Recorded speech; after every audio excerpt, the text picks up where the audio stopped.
ఎగువ నుంచి వస్తున్న వరదతో గోదావరి కృష్ణా నదులు జోరుగా ప్రవహిస్తున్నాయి. ఫలితంగా రాష్ట్రంలోని ప్రాజెక్టుల్లో జలకళ నెలకొంది. ప్రస్తుతం ఉన్న ప్రాజెక్టుల్లో ఉన్న నీటి నిల్వల వివరాలు ఓసారి చూద్దాం.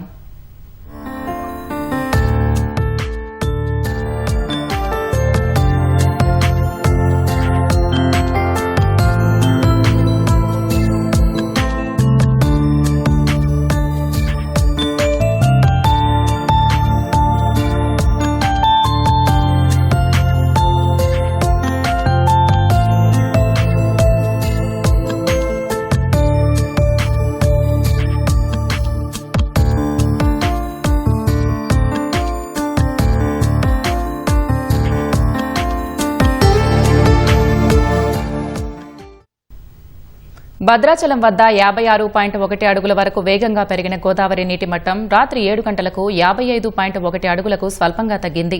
అయితే 3 ప్రమాదకర హెచ్చరికను అధికారులు కొనసాగిస్తున్నారు. వరద ఉధృతితో భద్రాచలం చుట్టుపక్కల ప్రాంతాల్లోని రహదారులపైకి వరద నీరు వచ్చి చేరింది. భద్రాచలం నుంచి దుమ్ముగూడెం, చెర్ల, వాజేడు, వెంకటాపురం, విఆర్పురం, కూనవరం, చింతూరు, కుక్కునూరు, వేలేరుపాడు మండలాలకు రాకపోకలు నిలిచిపోయాయి. బూర్గంపాడు మండలంలో వరద ఉధృతి వేగంగా కొనసాగుతోంది.